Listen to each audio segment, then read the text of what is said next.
Bonsoir bien-aimés. Nous allons sans plus tarder commencer avec l'enseignement du jour, de ce soir, de ce dimanche soir. Et nous allons continuer de nous encourager sur l'enlèvement de l'Église. Amen. Bien-aimés, il est important de comprendre ceci. À cause de la saison dans laquelle nous sommes, personne ne peut vivre en ignorant cette réalité. S'il y a un chrétien qui veut vivre sa vie chrétienne en mettant de côté l'enlèvement de l'Église, à cause de cette saison, je peux vous dire que c'est un chrétien insensé. Parce que c'est un élément qui ne saurait être dissocié de notre quotidien. Amen. C'est vrai. Pour ceux d'entre vous qui vivent en Europe, et en Occident, etc., il y a les saisons. Il y a l'été, l'hiver, l'automne, le printemps, etc. Et lorsque une saison s'annonce, il faut être stupide de l'ignorer. Parce que si tu ignores l'arrivée d'une saison, tu risques d'être surpris et les conséquences qui sont liées à la saison vont s'appliquer à toi. Bonne ou mauvaise. Amen. Ce que je veux dire, c'est quoi? C'est que actuellement, par exemple, euh, bientôt nous allons entrer dans l'hiver. Si je refuse d'admettre la réalité de l'hiver comme étant une saison froide, et je me dis non, euh, je me suis assez plus dans l'été, etc., l'automne, moi, je veux pas d'hiver. Mais ce qui est sur l'hiver viendra, que je veux ou pas, que j'ai la foi ou pas, que je crois en Jésus ou pas, que je sois chrétien, musulman, bouddhiste ou pas, l'hiver arrive, c'est là. Amen. C'est la même chose aussi avec le retour du Seigneur. On peut faire comme si on ne veut pas considérer la chose, on peut faire comme si on ne voit pas, on peut faire comme si on n'entend pas, mais la réalité est là. Si on laisse même la Bible observer autour de vous, vous verrez qu'il est impossible de penser que la fin du monde n'est pas proche. Il est impossible. Parce que même ceux qui ne croient pas en la parole de Dieu croient au moins que la fin du monde est proche. Seulement en observant les événements, les circonstances qui entourent notre quotidien. J'en veux pour preuve la dernière organisation des JO. Vous avez vu ce qui s'est passé? Amen. Et vous avez vu vous avez entendu ce que le président français a dit. Il a dit la porte est ouverte. Donc, pour dire quoi? Pour dire que si vous ne croyez pas aux signes que la parole de Dieu donne, croyez au moins à ce genre de signes. Amen. Parce que c'est assez flagrant. Là, il ne faudrait pas être un grand théologien ou un grand prophète ou un grand pasteur. C'est évident, bien aimé.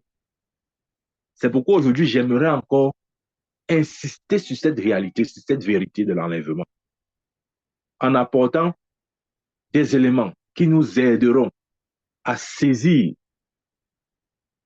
ou tout au moins à comprendre ce que Dieu attend de nous et aussi ce qui est sur le point d'arriver. Bien, mais nous savons que de manière générale, l'évangile de Jésus-Christ, c'est-à-dire que la période que Dieu a réservée pour que l'évangile de Jésus soit prêché est de 2 jours. Je l'ai toujours dit, je le redis encore ce soir. La période où la zone de l'évangile durera ou dure 2 jours. Comment je le sais? Dans Luc chapitre 13, verset, verset 31 et 32. Il dit ceci, Luc chapitre 13, verset 31 et 32, il dit, ce même jour, quelques pharisiens vinrent lui dire, va-t'en, pars d'ici, car Hérode veut te tuer. Il leur répondit, allez et dites à ce renard, voici, je chasse les démons et je fais des guérisons. Aujourd'hui, demain et le troisième jour, j'aurai fini. Voilà. Ça veut dire que Dieu a laissé ou a donné une plage pour que l'évangile soit prêché. Et c'est une plage de 2 jours. Jésus a dit, allez dire à ce renard Parce que Hérode n'a pas écoutez, je vais vous dire. Hérode, c'était l'autorité suprême au moment de Jésus, au temps de Jésus. Et tout le monde avait peur de lui. Et personne ne pouvait s'opposer à lui.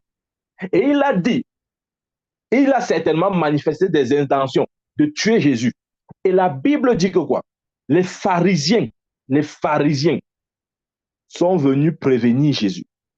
Que pardon pas. Même les pharisiens qui n'aimaient pas Jésus. Mais au moins, pour cette fois, je ne sais pas trop pourquoi. Ils sont venus prévenir que pardon pas. Hérode veut te tuer. Et Jésus a dit, allez dire à ce renard. Bien aimé, c'est quoi Hérode? Hérode, ce sont les systèmes mondains. Amen. Vous savez, nous sommes dans une génération où comment il veut dire ça? Les autorités de ce monde pensent avoir le pouvoir sur l'Église, pensent pouvoir restreindre ou dominer ou assujettir l'Église. C'est impossible. De la même manière qu'Hérode n'a pas pu arrêter Jésus, de la même manière, aucune nation, aucun peuple, aucun gouvernement ne peut freiner l'avancée de l'Évangile. Amen. Et ça depuis 2000 ans, depuis même le moment des apôtres. Rappelez-vous, on a fouetté les apôtres, on les a mis en prison, les interdisant de prêcher au nom de Jésus. Et Pierre a dit, voyez et jugez vous-même s'il est bon de vous obéir que d'obéir à Dieu. Amen. Et Jésus a dit, allez dire à ce renard, regardez l'expression de Jésus, allez dire à ce renard, il n'est rien du tout, que moi, Jésus, je chasse les démons, je guéris aujourd'hui, demain et le troisième jour, j'en aurai terminé. Amen. J'ai pitié des gens qui pensent qu'ils peuvent éteindre l'Église. Ce n'est pas possible. Si Hérode, avec toute son autorité, n'a pas pu arrêter Jésus, ce n'est pas l'Église que ce monde pourra arrêter. Pourquoi? Parce que Christ est la tête et l'Église est le corps. Si on n'a pas pu arrêter la tête, quelle est la preuve qu'on peut arrêter le corps? Non. Amen. Mais Dieu merci. La saison, la dispensation de l'Église est terminée, malheureusement. Mais ils n'ont rien pu faire pendant ces 2000 ans. L'évangile de Jésus-Christ a été proclamé et continue d'être proclamé. Et ceci jusqu'à l'enlèvement de l'Église. Amen. Donc Jésus a dit, aujourd'hui, demain et le troisième jour, j'en aurai terminé. Donc, il y a 2 jours que Jésus a donné. Il a dit qu'il agit pendant 2 jours. Et rappelons-nous de ce que Pierre a dit. Jésus a dit qu'il agit pendant 2 jours, aujourd'hui, demain. Et le troisième jour, il en aura terminé. Dans 2 Pierre, chapitre 3, verset 8, il dit, mais il y a une chose, bien aimé, que vous ne devez pas ignorer. C'est que devant le Seigneur, un jour est comme 1000 ans et 1000 ans sont comme un jour. Amen. Voilà, ici, l'apôtre Pierre prophétiquement nous donne une sorte de calendrier. OK? Le calendrier divin. À quoi correspond, ou si vous voulez, le concept temps que nous avons par rapport au calendrier divin. Il dit, un jour est comme 1000 ans et 1000 ans sont comme un jour. Voilà, le fait pour Pierre de dire la vérité dans un sens et dans l'autre, c'est pour établir ce fait comme étant une vérité fondamentale. Ce n'est pas juste une façon de parler, non. C'est exactement ça. Donc, depuis que Adam est tombé, Dieu a plongé l'humanité dans ce type de temps, c'est-à-dire 1000 ans, il y a un jour, il y a 1000 ans, etc. Amen.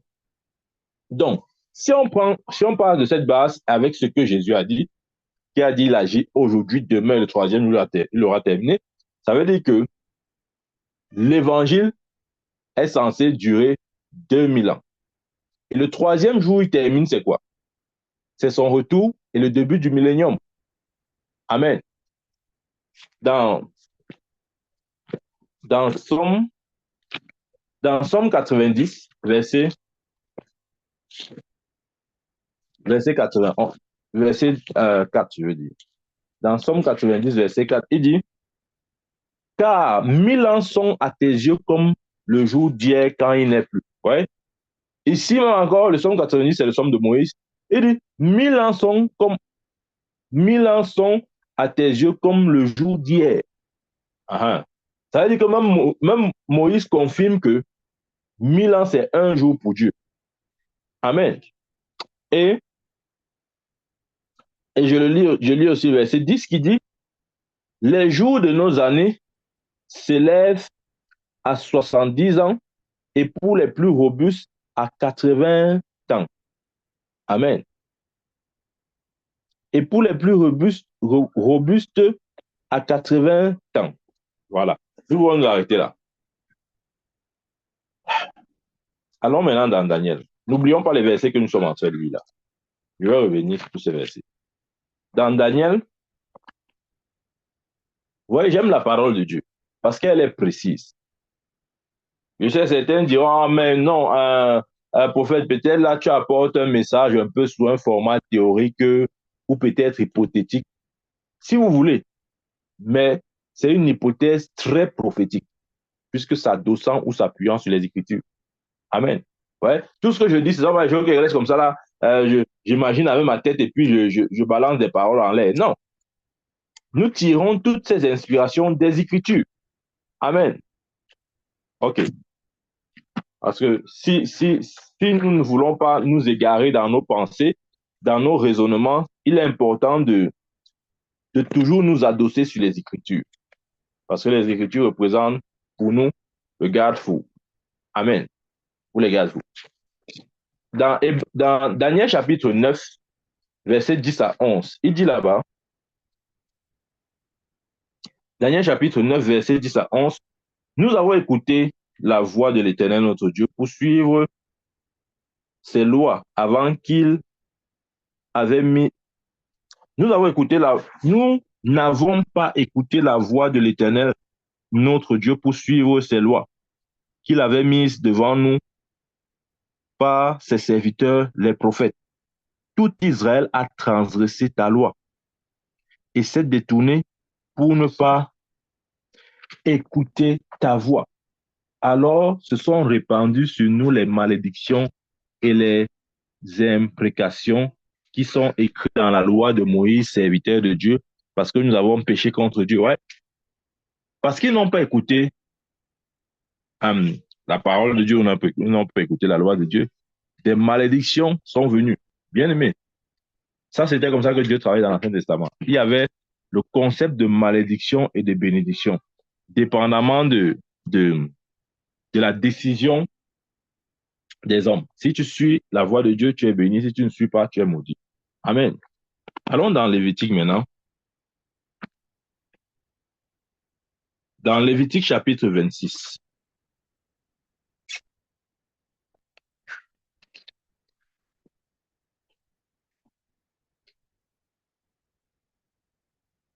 J'aime la parole de Dieu, bien aimé.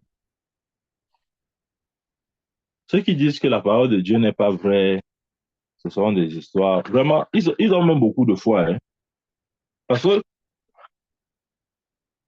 pour dire que le soleil n'existe pas, ça veut dire que tu as une très grande foi. Hein. Parce que tu vas justifier comment l'effet du rayonnement du soleil, cette chaleur qui te parvient, qui chauffe ta peau, comment tu vas justifier ça? Donc moi, je crois que les athées sont même plus croyants que les croyants. Parce que renier l'existence de Dieu avec, tout, avec toutes les évidences qui nous entourent, bien aimé, il faut être fort. Hein? Il faut être fort. Moi, je respecte les athées. Je ne sais pas comment ils font pour ne pas croire en Dieu. Amen. Je préfère encore que quelqu'un dise que je ne crois pas en Jésus. Mais quand quelqu'un dit que Dieu n'existe pas, moi, je le respecte. Hein. Non, non, il est fort, il est fort, il est fort. Il compte expliquer comment la formation du soleil, de la lune, même de la terre où il est. Quand il voit la mer, là, quand il voit les montagnes, il croit que ça sort d'où? On dit non, non, non, c'est un Big Bang. Il croit que ce sont des histoires, tout ça. Ok, le Big Bang sort d'où?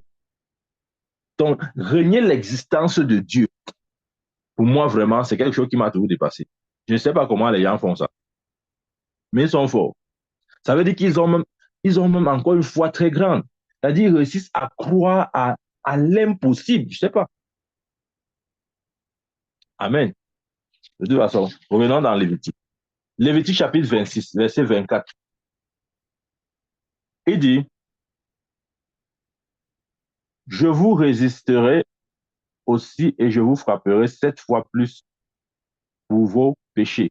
Rappelez-vous, Daniel avait dit, si tu suis la voie de l'Éternel, tu es béni. Si tu ne suis pas, tu es maudit. Je ferai venir contre vous l'épée qui vengera mon alliance quand vous vous rassemblerez dans vos villes. J'enverrai la peste au milieu de vous et vous serez livrés aux mains de l'ennemi. Verset 31. Je réduirai vos villes en désert. Je ravagerai vos sanctuaires et je ne respirerai plus l'odeur agréable de vos parfums. Verset 32. Je dévasterai le pays et vos ennemis qui l'habiteront en seront stupéfaits. Ouais, je dévasterai le pays. Voilà. Notez bien tout ça. Verset 33. Je vous disperserai parmi les nations et je tirerai l'épée après vous. Votre pays sera dévasté et vos villes seront désertes. Ouais. Je vous disperserai parmi les nations. Ça, c'est ce que Dieu avait dit à Israël. Pourquoi? Parce qu'ils n'ont pas écouté la voix de l'Éternel Dieu. Verset 34. Alors le pays jouira, suivez le 34 et le 35. Alors le pays jouira de ses sabbats tout le temps qu'il sera dévasté et que vous serez dans le pays de vos ennemis. Alors le pays se reposera. Alors le pays se reposera et jouira de ses sabbats. Verset 35. Tout le temps qu'il sera dévasté, il aura le repos qu'il n'avait pas eu dans vos sabbats, tandis que vous l'habitiez. Amen. La Bible parle du sabbat. Bien aimé, il y a ce qu'on appelle dans la culture juive les Shemitah. Les Shemitah ce sont des périodes du sabbat, comme on a dit, de repos. Et ça se produit à la fin de à tous les 7 ans. Donc, c'est-à-dire que tous les 7 ans, il doit avoir une année de repos. Une année de repos pour la terre. Amen. Et Dieu ici avait prédit la déportation d'Israël. Nous savons que Israël a connu beaucoup de déportations. Amen. Mais il y a un repos, une Shemitah. Et c'est systématique. Après chaque 7 ans, il y a la Shemitah. Amen. C'est une sorte de repos. Un repos, c'est une période de repos où la terre se repose. OK? Mais ça a aussi une signification prophétique. Ça parle aussi même du repos du peuple en même temps. Amen. Ouvrons Daniel, retournons à Daniel. Mais n'oublions pas ce que je viens de dire là. J'ai parlé de la Shemitah. OK? Dans Daniel.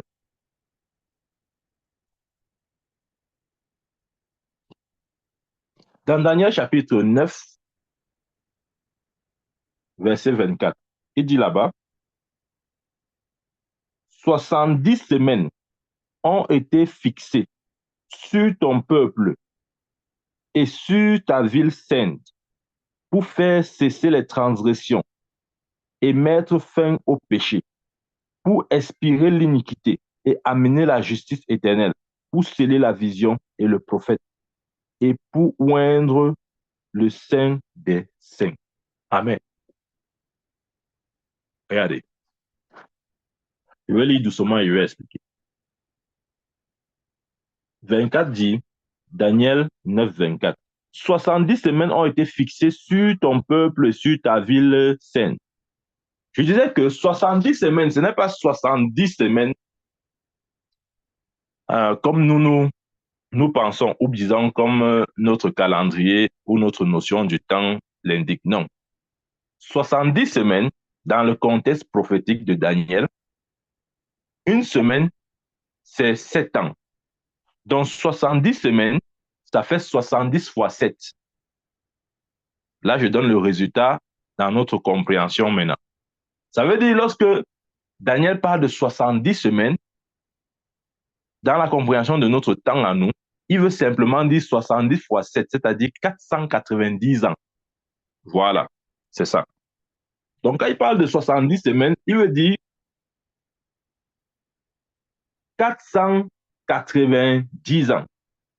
c'est-à-dire 70 fois 7, 490 ans. Voilà. 70 semaines ont été fixées sur ton peuple et sur ta ville pour faire cesser les transgressions et mettre fin au péché. Ouais, mettre fin au péché. Ça veut dire quoi? Rappelons-nous que Jésus est venu en Israël et ce sont les Juifs qui l'ont rejeté. Donc, parce que les Juifs l'ont rejeté, Dieu n'a pas pu mettre fin au péché des Juifs. Mais la prophétie dit quoi? Il mettra fin au péché des Juifs à la 70e semaine. Notez bien tout ce que je suis en train de dire là. J'aurais vraiment souhaité que pendant que cet enseignement est en train de passer, que tu aies à côté de toi une feuille et un bic pour noter tous ces éléments. Amen. Parce que graduellement, nous posons des parpaings et vous allez voir à la fin ce que ça va donner. Et les 70 semaines ont été fixées sur ton peuple et sur ta ville saine pour faire cesser les transgressions et mettre fin au péché. J'ai dit, Jésus est venu. Nous savons, nous allons lire si vous voulez. Jésus est venu à la 69e semaine. Amen.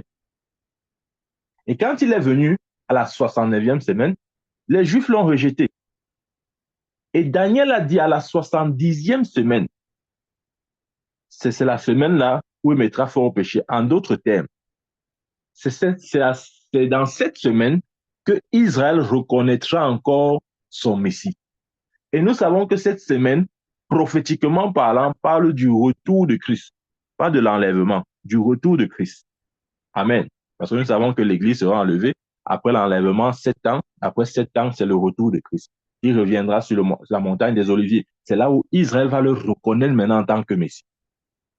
Et il mettra donc fin au péché. Parce que si vous rejetez le Messie, alors la question du péché ne peut pas être traitée sans la reconnaissance du Messie. Et prophétiquement, c'est à la 70e semaine que cela s'accomplira. Pour expirer, je continue le verset, pour expirer l'iniquité et amener la justice éternelle, pour sceller la vision et le prophète et pour oindre le Saint des Saints. Amen. Donc, la fin du péché pour les Juifs, prophétiquement parlant, annoncée dans Daniel 9, verset 24, qui correspond à la 70e semaine, qui est aussi le retour de Christ. Amen. Et justement, puisque les Juifs n'ont pas reçu le Messie a décidé de les laisser et de se tourner vers les autres nations de la terre. Amen. Si vous voulez, de se tourner vers les non-juifs. Parce qu'ils ont rejeté le Messie a décidé de se tourner pour les non-juifs pendant une période de 2000 ans. C'est ce qu'on appelle l'ère de l'Église. Amen. OK. Lisons maintenant le verset 25. Le verset 25 dit, « Sache-le donc et comprends. Depuis le moment où la parole a annoncé que Jérusalem sera rebâtie jusqu'à loin. On est depuis la... Écoutez, sache-le de comprendre. Depuis le moment où la parole a annoncé que Jérusalem sera rebâtie jusqu'à loin au conducteur, il y a 7 semaines et 62 semaines. Les places et les fossés seront rétablis, mais en des temps fâcheux. Maintenant, suivez bien la prophétie ici.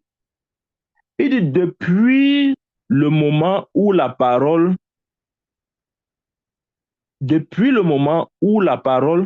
a annoncé que Jérusalem sera rebâtie jusqu'à loin. Il parle de 62 semaines. Non, il parle d'abord de 7 ans et de 62 semaines. Il a juste décomposé. Si nous faisons 7 plus 62, nous sommes à 69. Amen. Et nous savons que Jésus s'est manifesté. Jésus est venu. Rappelons-nous, j'ai parlé des Shemitah. Et des Shemitah, c'était une période de repos après 7 ans. OK? Et nous savons aussi que prophétiquement, Jésus s'est manifesté à la fin de la 69e semaine. Ça veut dire que Jésus se manifeste toujours pendant les Shemitah. Amen. Donc, à la fin de la 69e semaine, nous voyons Jésus venir. Maintenant, la prophétie dont il a parlé ici, là, il a dit,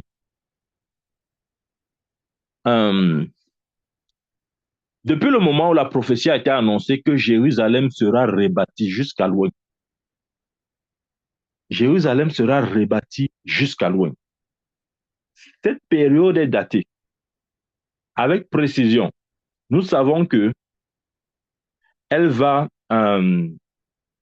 vers moins 456. Moins 456 par là. Ça, c'est la moyenne de la période, ou plus ou moins la date précise de la période, moins 456. Bon, après, on peut avoir, on peut soit prendre une année en plus ou en moins. Ouais. Mais si on prend le milieu qui est un moins 456, et on considère la prophétie que Daniel a parlé sur les 69 semaines, les 69 semaines qui correspondent, parce que rappelez-vous, dans le langage de Daniel, une semaine, c'est 7 années. On prend 69 semaines fois 7, qui fait 483 ans. Donc, du moment où la prophétie a été donnée, à partir de ce moment, qui est considéré comme l'année, bien sûr, de cette prophétie, est considéré comme l'an moins 483, Daniel dit qu'il faut compter 69 semaines, soit 483 années, pour que loin se manifeste. Et bien aimé, si nous faisons moins 456 plus 483, nous tombons à l'an 27. Je veux moi très bien. Nous tombons à l'an 27. OK? Ça veut dire que l'an 27 serait donc l'année où loin s'est manifesté. Si c'est le cas, ça veut dire que Jésus est né, ou sa date plus précise va à moins 3 de notre calendrier, bien sûr. OK? Puisque loin se manifeste en l'an 27. Faites la différence entre Jésus le bébé et Jésus-Christ. C'est deux personnes différentes. La Bible dit un enfant est né, mais un fils nous est donné. OK? Il y a la différence entre bébé, Jésus bébé qui naît de Marie et Jésus loin. Parce que loin, où l'onction vient sur Jésus, nous savons tous, à 30 ans. Et lorsque nous considérons la prophétie, écoutez bien, là je suis dans les datations là, parce que je me suis rendu compte combien Dieu est un mathématicien. Bien aimé, il n'y a pas plus mathématicien que notre Seigneur. Donc si nous prenons le moment où la prophétie de Daniel a pris place, c'est-à-dire dans moins 483, je veux dire quoi, moins 486, moins 456, autant pour moi, ok? De moins 456 et plus 483, qui sont les 69 semaines où le ouin devait se manifester, nous nous retrouvons à l'an 27. Si nous sommes en l'an 27 et que nous retournons de 30 ans, parce que loin, nous savons, se manifeste à 30 ans, si nous retournons dans 30 ans, nous tombons, je veux dire, si nous enlevons 30 ans sur l'an 27, nous allons tomber sur l'année de naissance de Jésus, qui serait probablement à moins 3 de notre calendrier, le calendrier des nations, ou celui sur lequel nous sommes. Vous voyez, notez bien ce que je viens de dire là. Voilà. Donc, ça veut dire, parce que là, je suis en train de poser, comment je dis, des différentes possibilités ou hypothèses. OK? La prophétie, une chose est sûre, hein, cette date, elle est précise. La prophétie dont il a parlé là, on localise ça à moins 456. Et il a dit qu'à partir de là, loin va se manifester 59 semaines, soit 483 années dans notre contexte. Donc, si nous faisons donc moins 56, qui serait le moment où la prophétie a été donnée, et qu'on ajoute les 69 ans ou les 69 semaines qui correspondent à 483 semaines, nous tombons en l'an 27, qui serait le moment où Christ avait ses 30 ans. Et si nous enlevons 30 ans, nous tombons immédiatement sur l'année de sa naissance, qui est probablement en moins 3. OK? Voilà. Gardons bien cet élément. Ça veut dire que Jésus serait né probablement en l'an moins 3.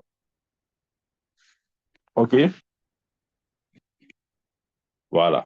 Maintenant, s'il est né en l'an moins 3 et qu'on ajoute 30 ans, qui correspond justement à la période où il est loin, nous sommes en l'an 27. Ça, bien sûr, parce que j'ai dit, bon, sur les dates, on peut plus ou moins être sûr, mais on peut se donner aussi des fourchettes ou des marges, d'accord? J'ai dit, cette prophétie est datée comme étant de moins 456. Donc, si on va de gauche et de droite, on ajoute une année en avant et une année en arrière, pourquoi pas? On va se retrouver à moins 457 ou encore à moins 455. De toutes les façons, ça nous donne une marge ou une plage de l'an 27 ou l'an 28, si on avance un peu, ou de l'an 27 ou bien l'an 26. Vous voyez? Donc, ça veut dire que en termes de date, on a trois possibilités. On a, et c'est très important de comprendre ça, on a soit l'an 26, l'an 27 ou l'an 28, mais probablement l'an 27. Parce que la date de moins 456 semble la date la plus exacte. OK. Gardons bien ça en vue. Après, les gens disent que non, la Bible a dit qu'on ne connaît pas. Moi, j'ai toujours dit comment les mages ont su l'année de la naissance de Jésus. Voilà. C'est un mystère. Comment ils ont su que, OK, c'est dans cette année que le Messie doit venir. Et la Bible dit qu'ils ont été conduits jusqu'à la maison de Jésus. Mais les chrétiens qui ont le Saint-Esprit, les mages n'avaient même pas le Saint-Esprit. Comment les mages ont vu? Ils ont su. Ils ont juste fait des calculs. C'est tout. Amen. Ils ont juste fait des calculs. Je vous ai dit, Dieu est un mathématicien. OK. OK. Gardons bien la date que je viens de donner ici. J'ai dit que, selon la prophétie de Daniel qui concerne ou bien qui annonce la reconstruction, qui annonce la reconstruction de Jérusalem, nous sommes en moins 456. Ça, c'est la date qui semble être la plus probable.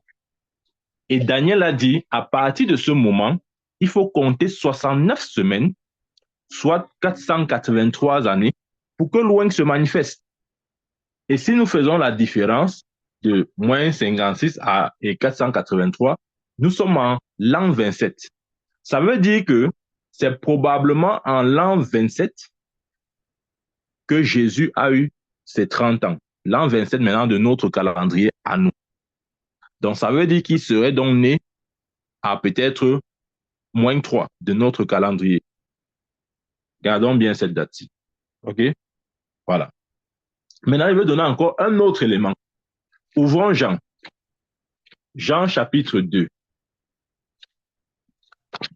Quand on dit aux gens que l'église va être enlevée, on est là, on fait comme si c'est des choses qu'on a toujours dit et qui ne sont pas vérifiées, ou des choses qui sont un peu lointaines, des choses lointaines ou des choses dont on ne peut vraiment pas être sûr.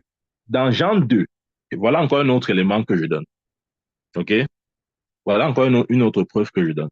Dans Jean chapitre 2, versets 19 à 20, là il est écrit, Jésus leur répondit, détruisez ce temple et en 3 jours je le relèverai. Les Juifs disent, il a fallu, note ça, souligne dans ta Bible, tu es tout comme ça, souligne. Jésus dit, il a fallu 46 ans pour bâtir ce temple. Et toi, en 3 jours, tu le relèveras. Voilà. Dans les Écritures, croyez-moi, il n'y a aucun chiffre gratuit. Même quand vous voyez un chiffre, hein, ou bien, oui, un chiffre, là, il parle de 46 ans pour la construction de... Enfin, c'était pas la construction, c'était l'embellissement, parce que le temple existait, mais il fallait faire il fallait l'embellir, il fallait, voilà, il faut toucher, il fallait le réhabiliter, etc. Regardez, Jésus ici, les disciples disent, enfin, les Juifs disent quoi? Qu'il a fallu 46 ans pour construire ce temple. 46 ans. Notez bien le chiffre là, 46. Parce que le chiffre 46 est indicatif. Ça nous donne encore un autre détail à ne pas négliger. Maintenant, si le temple a été construit en 46 ans, avec la recherche scientifique, vous savez, aujourd'hui, avec la science, il est possible de dater beaucoup de choses. C'est-à-dire, on peut prendre, bon, je suis pas, c'est pas mon domaine. Il y a des historiens qui aiment bien faire ça avec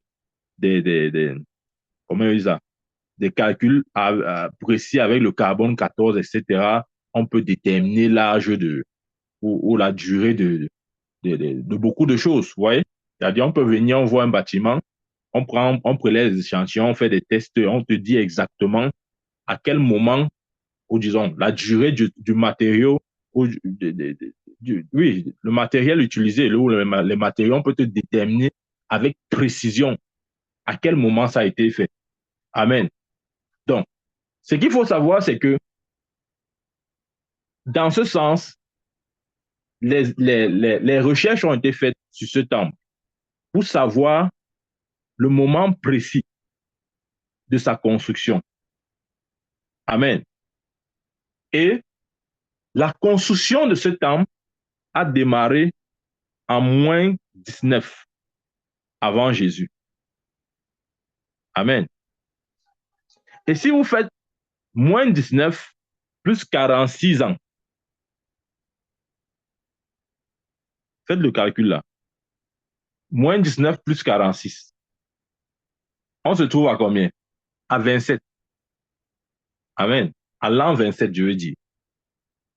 On se retrouve encore à l'an 27, qui corrobore plus ou moins la prophétie de Daniel.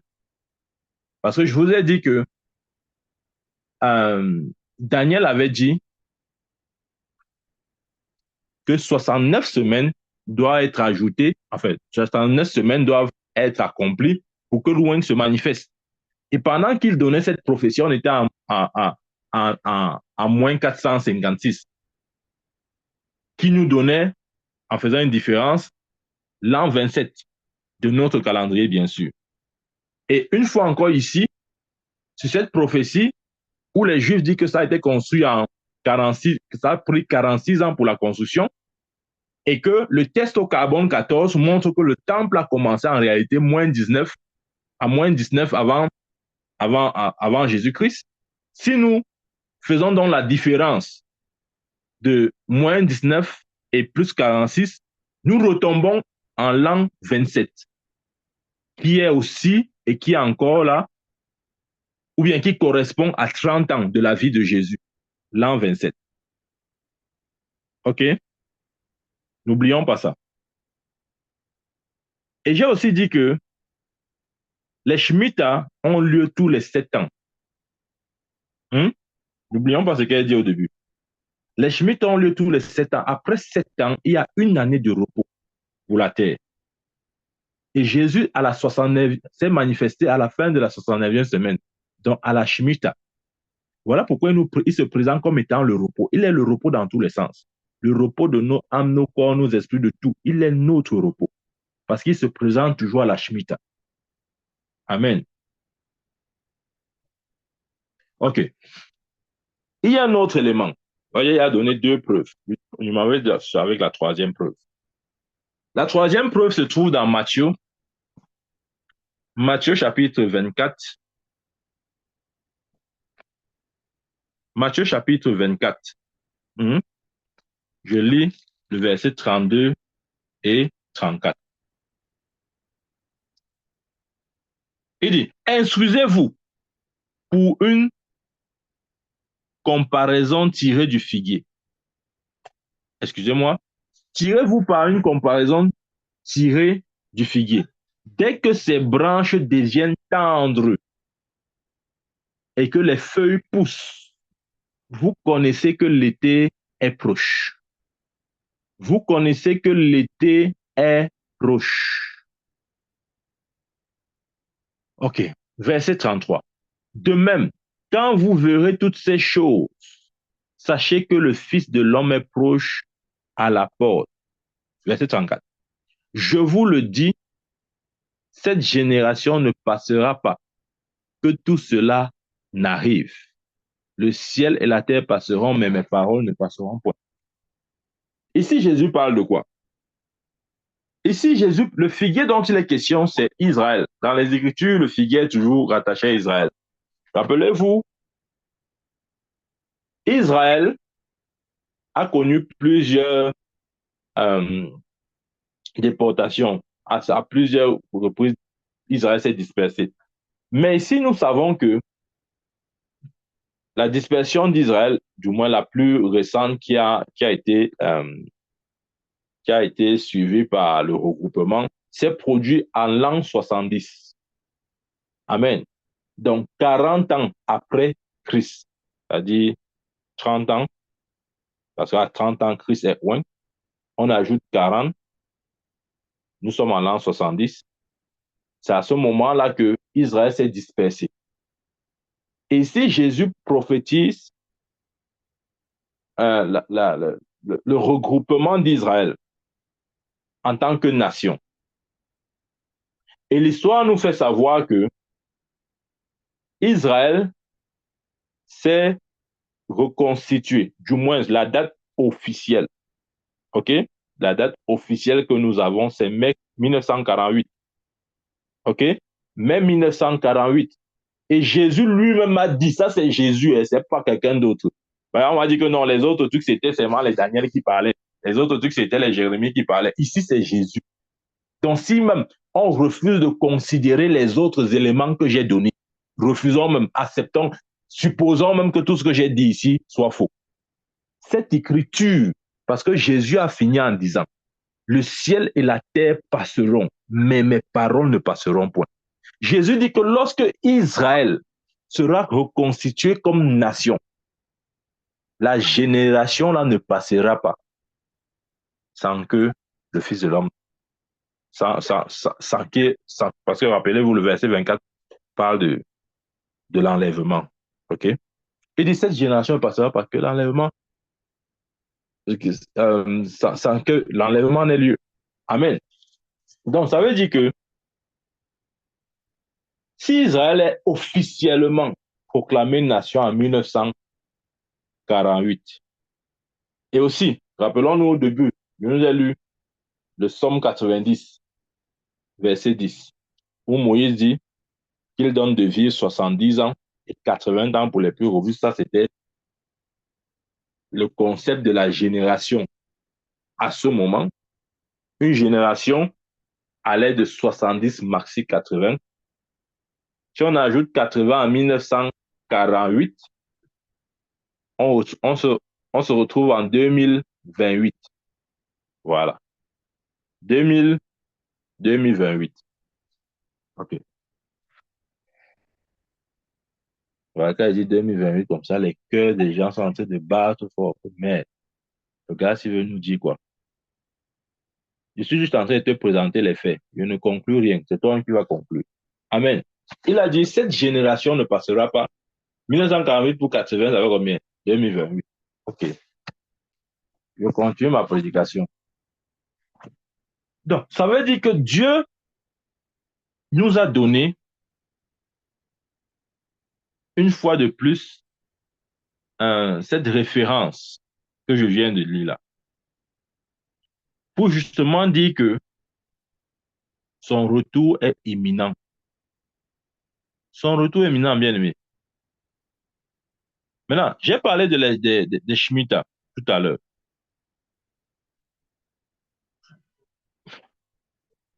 Nous sommes sur un calendrier, bon, on appelle ça le calendrier nation, etc., etc., le calendrier que nous utilisons là. Mais les Hébreux ont aussi leur calendrier. Amen. Et leur calendrier n'est pas vraiment comme le nôtre. Parce que dans leur calendrier, la notion du jour n'est pas considérée comme la notion du jour chez nous, quoi. Parce que chez eux, le jour ne commence pas à minuit, par exemple. Chez nous, le jour commence à minuit. Ouais.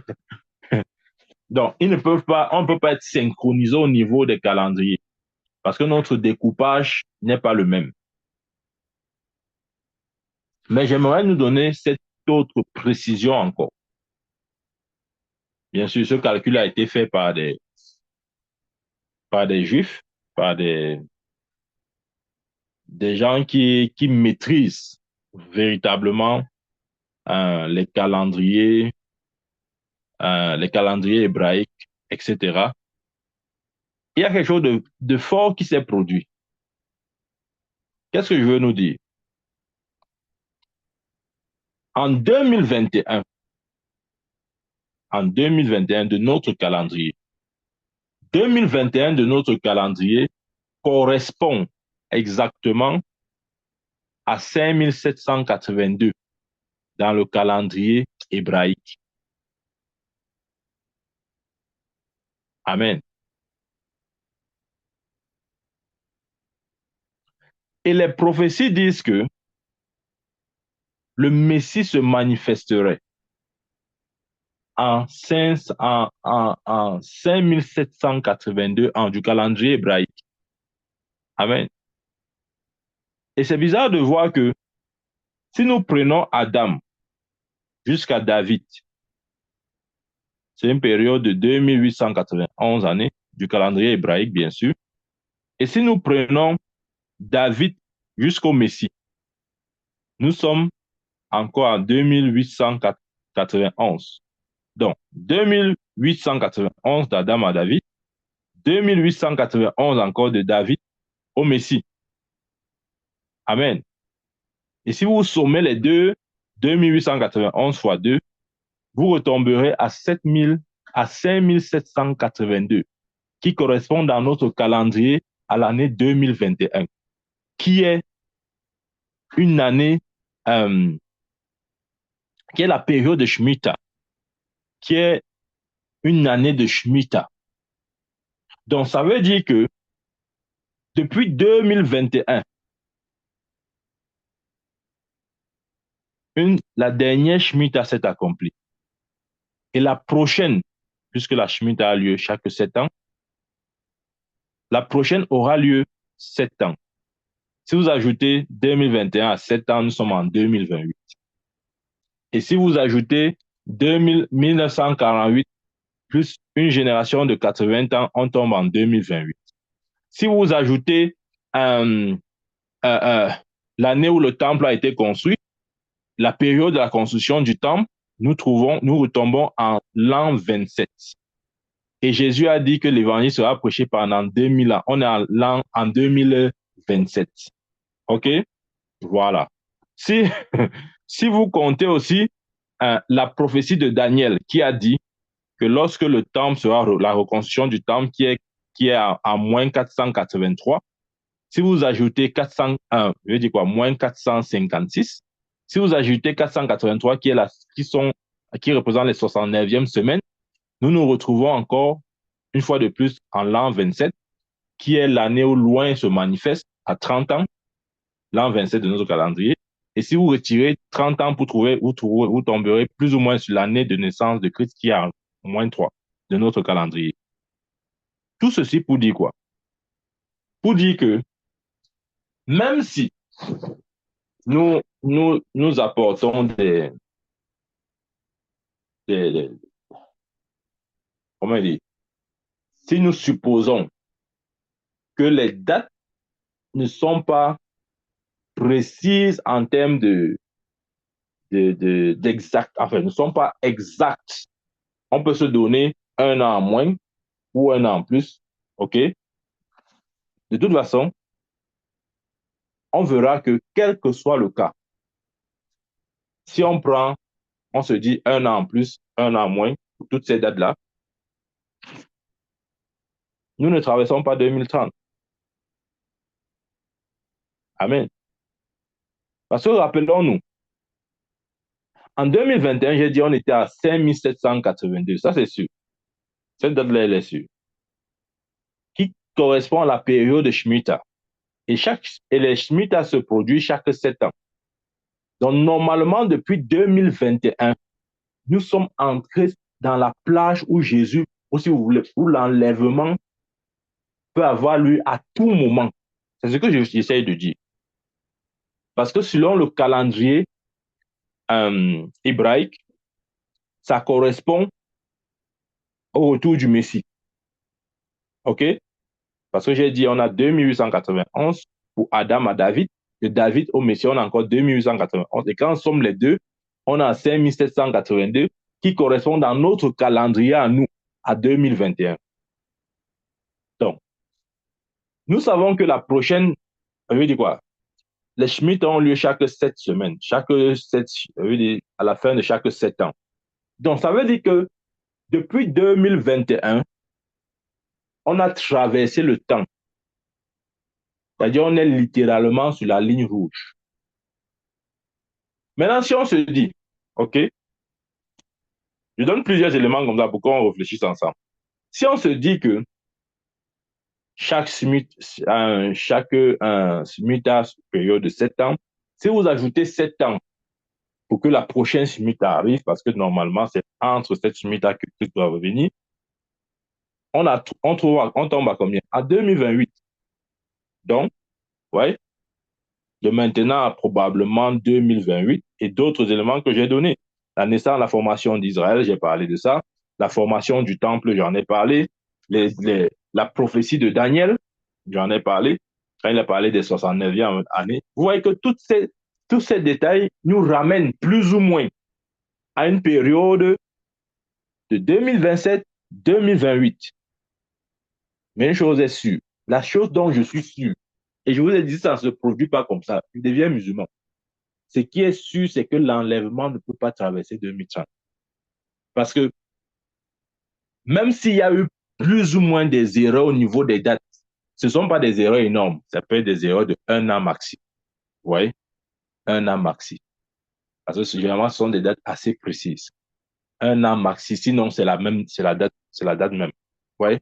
Donc, si on se dit donc qu'il y a peut-être 1 an en plus ou en moins qu'il faut ajouter ou enlever, si vous voulez, mais de toute façon, on ne peut pas traverser 2030.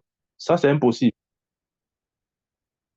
Donc, ce serait probable, ça c'est ma conviction à moi, OK? Ce serait probable que l'enlèvement ait lieu au trop tard en 2028, mais ce dont je suis sûr, c'est qu'on ne peut pas traverser 2030. C'est-à-dire, je crois que le cap, la limite, c'est 2028. Maintenant, si ça traverse 2028, ce que personnellement je ne crois pas, ça sera 2029 si vous voulez, mais on ne peut pas déborder 2030. Pourquoi? Sinon, ça contredirait l'ensemble des Écritures. Ce serait ce serait contraire à ce que Dieu a dit dans sa parole. Et parce que je sais que Dieu, c'est un Dieu des chiffres. C'est un mathématicien, il ne parle pas, fait pas dans la langue du bois, il parle clairement. Amen. Daniel a parlé, il a dit, 483 années vont s'écouler. Le Ouen va se manifester. Et je vous ai dit, on date cette période-là à moins 456.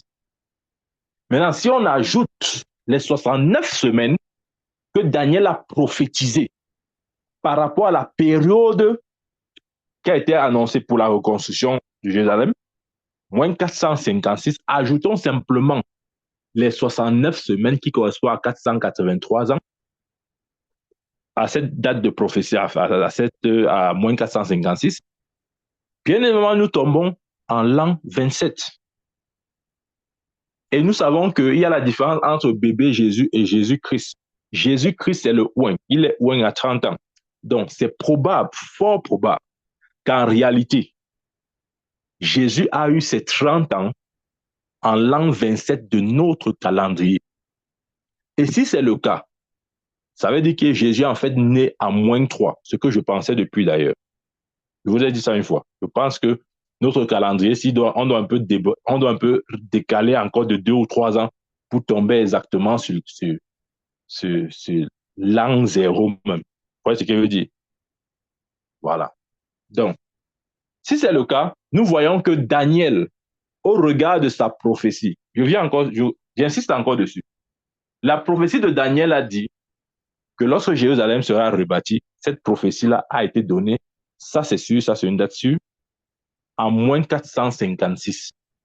OK? Maintenant, ajoutons la prophétie de Daniel. Il a dit que on va compter 69 semaines à partir de ce moment. Et loin va se manifester. 69 semaines, c'est 483 ans. Donc, si nous faisons -56, qui est la période où la prophétie a été donnée, plus 483 pour la manifestation du Christ, on tombe en l'an 27 de notre calendrier à nous. Donc, ça veut dire que c'est en l'an 27 que Jésus a eu normalement ses 30 ans. Autrement dit, l'an 0 même, c'est -3 de ce que nous utilisons comme calendrier. Et rappelez-vous, Jésus aussi a dit qu'il prêche aujourd'hui, demain et le 3e jour, il aura terminé. Donc, l'Église a une ère de 2000 ans. Si nous ajoutons 2000 ans à l'an 27, nous sommes en 2027. OK? Voilà. Je donne des éléments comme ça. L'autre élément qu'on a, c'est quoi? C'est la construction du temple.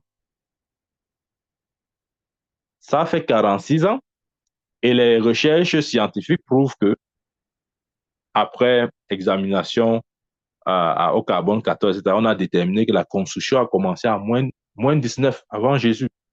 Si vous faites -19 plus 46, on retombe à quoi? À 27. L'an 27, confirmant justement ce que Daniel a dit. Ouais?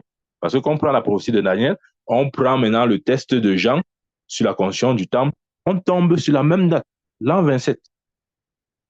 Maintenant, Jésus a encore dit un autre truc. Il a dit que lorsqu'Israël sera formé comme nation, cette génération ne passera pas sans que ces choses ne soient produites, c'est-à-dire sans que l'Église soit enlevée. Israël a été proclamé. Ça, c'est là. Il faut faire la différence entre la proclamation officielle. Ils ont été, c'est-à-dire ça, c'est la date officielle. Mais rappelez-vous que ce serait même, en fait, comment je vais dire, c'est fort possible que la chose ait eu lieu même un an avant. Parce que ça, c'est la date officielle. Pour que ce soit officiel, c'est-à-dire c'est pas ce jour-là que tout a commencé, tout a été conclu. Non. Les choses ont été conclues bien avant. Et 1948, c'est juste une date officielle qu'on a donnée au monde entier. OK? Donc, c'est possible que Israël a été formé comme nation un peu avant la date officielle, ce qui est normal, parce que les négociations n'ont pas commencé, parce que la date officielle qu'on a, c'est mai 1948. On ne va pas me dire que c'est en mai qu'on a tout fait. On a tout fait, tout. C'est-à-dire qu'Israël est revenu des autres nations, ils se sont retrouvés sur leur terre, on a négocié tout a été conclu, et tout ça dans la même année. Non, ce n'est pas possible. Vous voyez ce que je veux dire? Voilà. Donc, si on se dit que les préparations et tout ce qui va avec ont peut-être fait un an, ce qui est probable. Donc, on peut se dire qu'Israël a été constitué comme nation en 1947 et que la proclamation officielle s'est faite en 1948. Ça, c'est probable. Ça, c'est plus raisonnable, je dirais même. OK? Et maintenant, ça me dit quoi? Qu'une génération, c'est 70-80. Prenons le maximum de 80.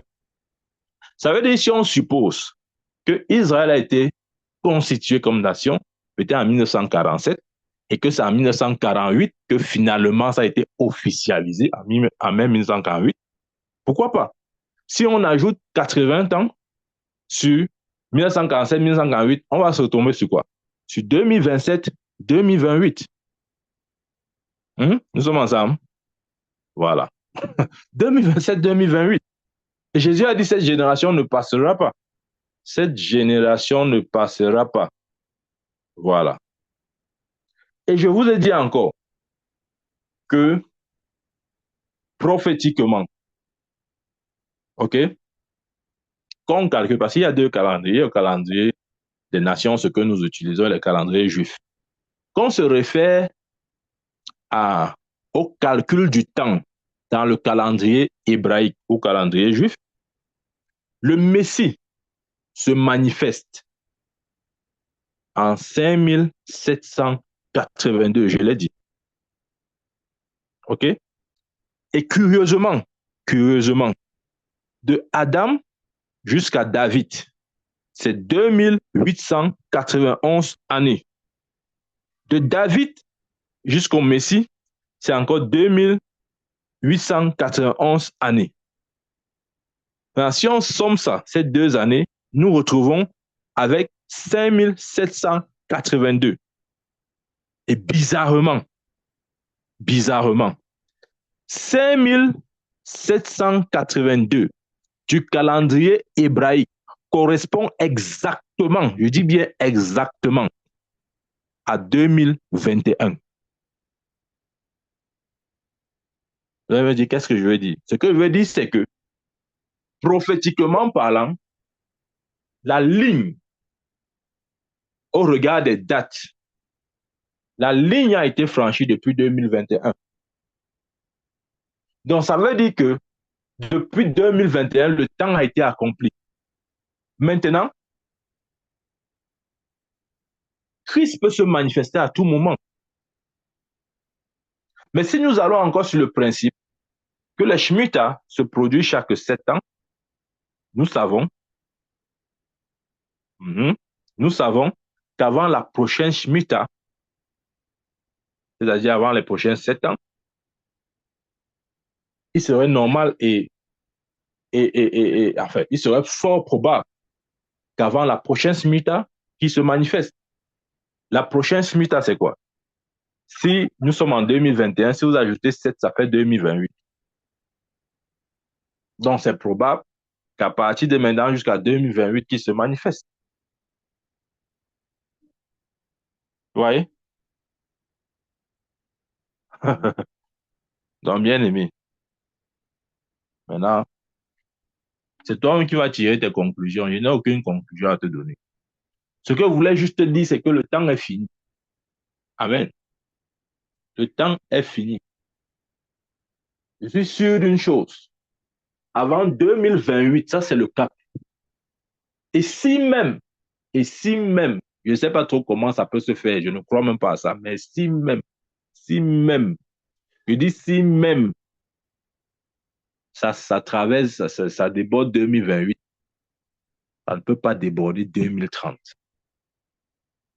Amen. Autrement dit, ce que Dieu a dit dans sa parole est fausse. Ouais, depuis, je ne fais que nous donner des éléments pour attester justement du retour du Seigneur. Jésus a dit, personne ne connaît le jour ni l'heure.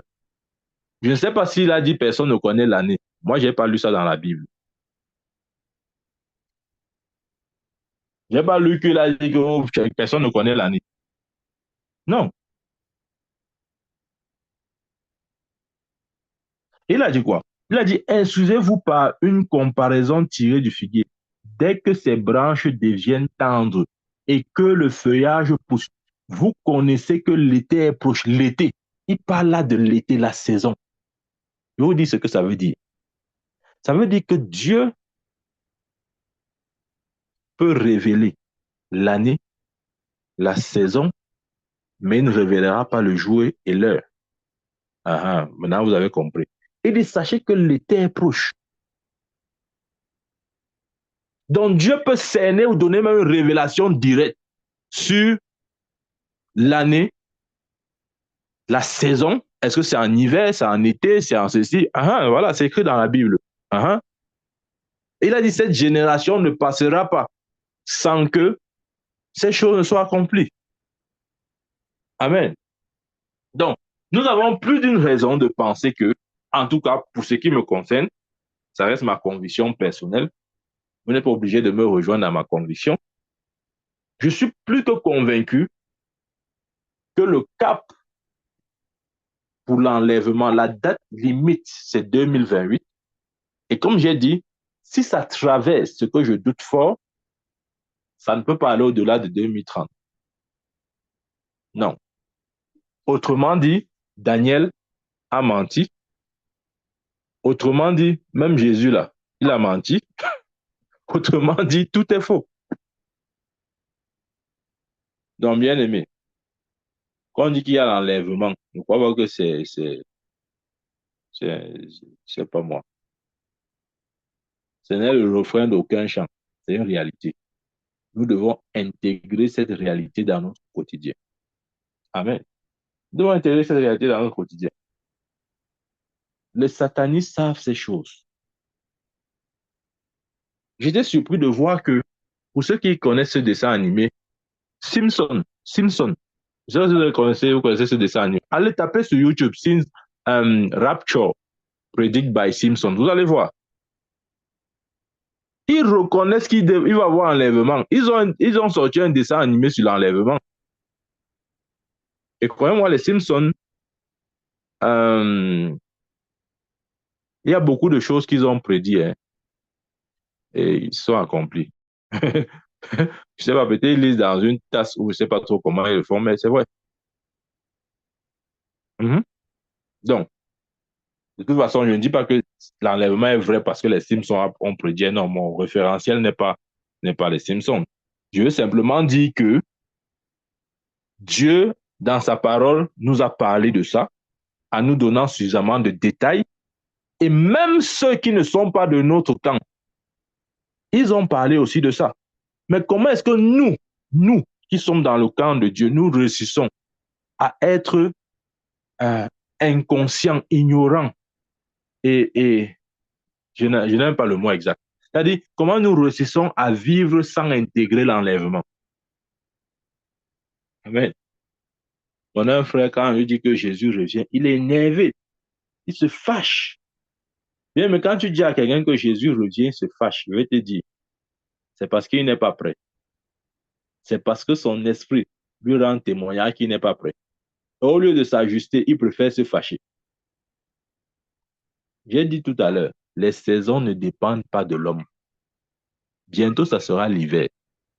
Que je crois ou pas à l'hiver, il y aura l'hiver. Que je me prépare ou pas, il y aura l'hiver. Et ça commence peut-être d'ici un mois et demi. Oui?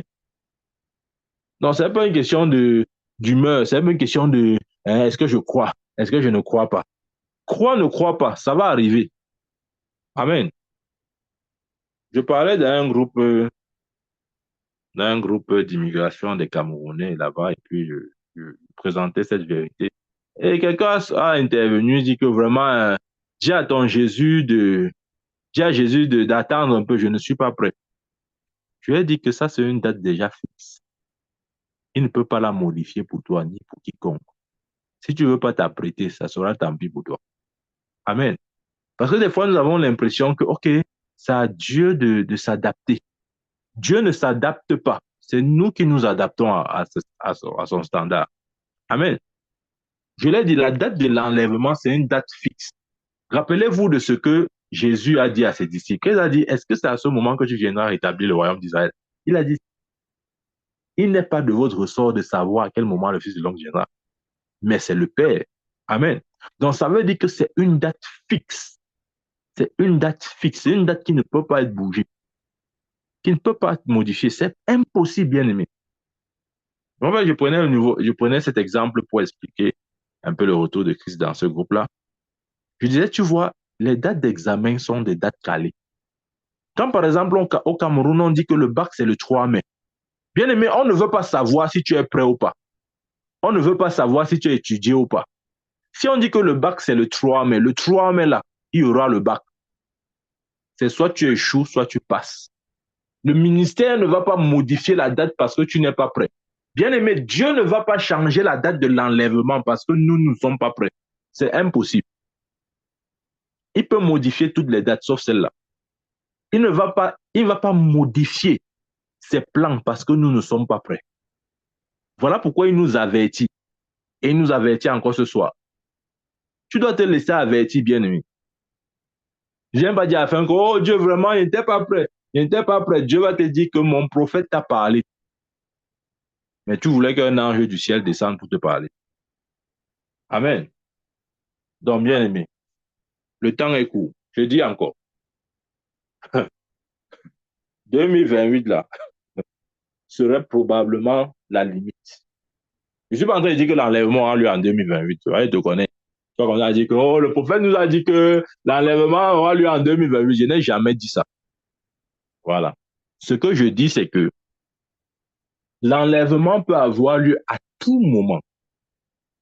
Mais nous sommes plus ou moins sûrs d'une date à laquelle euh, il ne peut pas traverser, l'enlèvement ne peut pas traverser. Cette date serait probablement 2028.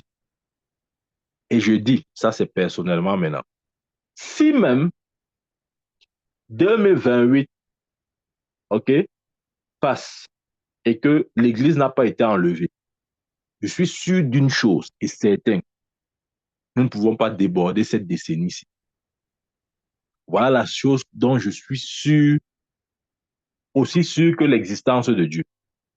Nous ne pouvons pas déborder cette décennie. Amen. Parce que depuis 2021, je l'ai dit, depuis 2021, nous sommes entrés dans la dernière Shemitah de la manifestation du Christ du Messie, qui correspond à 5782 dans le calendrier hébraïque. Donc, de 2021, plus 7 ans, parce que la prochaine est censée arriver 7 ans, donc 2028, ouais. Donc, dans cette marge-là, normalement, on doit partir. Amen. Donc, bien, mais si tu veux, tu vis ta vie comme tu veux, hein. Il n'y a pas de policier derrière toi. Fais ce que tu veux. Fais ce que tu veux. Si tu veux manger, boire, hein, t'amuser, fais tout ce que tu veux. Il n'y a pas de problème. Je suis pas policier derrière toi. Je t'ai juste présenté quelque chose avec des faits, des preuves bibliques pour essayer de te convaincre d'une vérité fondamentale, une vérité sûre, d'un événement sûr qui est sur le point de se produire. Maintenant, c'est à toi de voir si tu veux te préparer ou pas. Amen. De toute façon, que Dieu te bénisse, mon frère. Que Dieu te bénisse, ma soeur. Amen. Amen. Amen.